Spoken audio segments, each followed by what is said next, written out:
Moving now to Ohio, where a judge has temporarily blocked a law that would limit kids' use of social media. The bill would require parental consent for kids using the apps, as other states do. A trade group representing social media giants like TikTok, Snapchat, and Meta just sued Ohio over that law, arguing the company should be allowed to self-regulate. Well, now Idaho could be the next state to do this, to restrict your kids' use of social media. And this is why. Over the past 2 months this fall, 4 students in the Boise School District died by suicide. Governor Brad Little blames social media apps for the mental health decline among young people, and research backs him up. It shows that young people who use social media are 3 times more likely to suffer from depression. And experts say if left untreated, depression can lead to suicide. Governor Little is urging the state legislature to set up new laws that he says would protect kids from social media, following what other states have already tried to do. He pointed to Utah and to Arkansas, which both now require parents' permission for kids under 18 to use apps like TikTok and Instagram. The numbers back up the growing concerns. Teenagers spend an average of nearly 5 hours a day on social media. Nearly 1 in 5 teenagers say they're on apps like YouTube and TikTok almost constantly. Social media companies argue they don't need government regulation because they keep their platforms safe on their own, something whistleblowers and parents, like myself, deeply disagree with. And there's a lot of money at stake for these platforms. One study found that they made, these platforms, more than $11 billion in ad sales from minors just last year. Well, joining us now is Eric Feinberg, Vice President of Content Moderation at the Coalition for a Safer Web. So, Eric, are these parental controls enough to keep kids safe online, and are they even enforceable?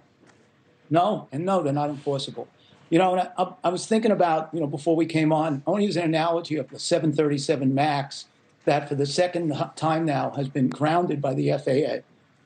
I commend the states doing what they're doing to take this on a state level, but we really need like an FAA monitoring social media and to go in and really look what's going on, just like they have the FAA monitoring air travel and the airlines and the airline manufacturers. Why don't we have an agency like that to monitor social media companies, and they control this stuff?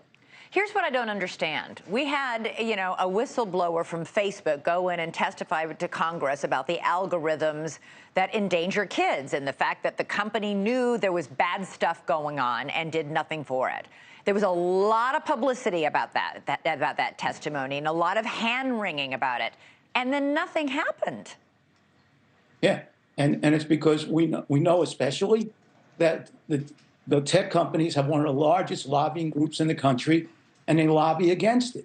And that's the reason why nothing's happening, because at the same time, even though there is a moral obligation to do something, there's a tremendous amount of money going into D.C., the lobbying groups, to go to our legislatures to do absolutely nothing, to give the appearance they're doing something, but not passing any meaningful regulation. So you don't think the states can do this? This is only a federal government issue, and now we just need the will to do something and to stand up to this massive lobbying group and these, by the way, these very expensive lawyers that these social media platforms hire to sue all these states and all these governors as they try to put these laws into effect. Yeah, I think I commend the states for doing it, and I know why they have to do it, because the onus falls back in the states of what you tell me about the suicides and things like that. But it's really the federal government. We have the ability to regulate other industries. Why isn't social media and the tech companies regulated? It's very simple. Create an agency like the FAA, the Federal Social Media Monitoring Agency, standards, or whatever you want to do. We've proposed it at the Coalition of Safer Web.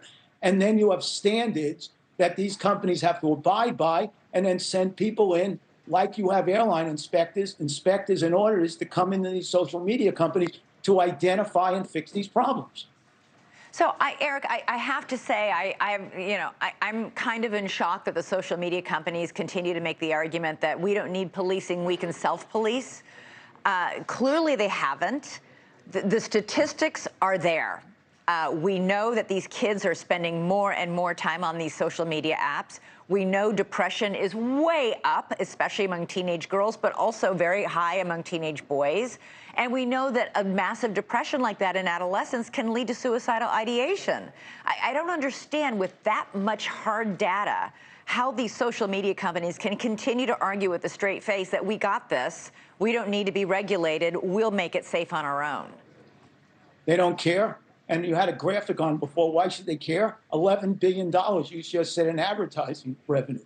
Where you should be, and we've made this part of our platform, we asked it, why are the advertisers, corporate America, continuing to support this? They're being dragged along with all these, basically, we got it covered, don't worry, your ad's not going to appear around this contaminated content and things are good. But yet they keep pouring billions of dollars into it. They have the ability, through their purse strings, to make change too. But they continue to go along for the ride. Thanks so much for watching. Go to joinnn.com to find NewsNation on your television provider.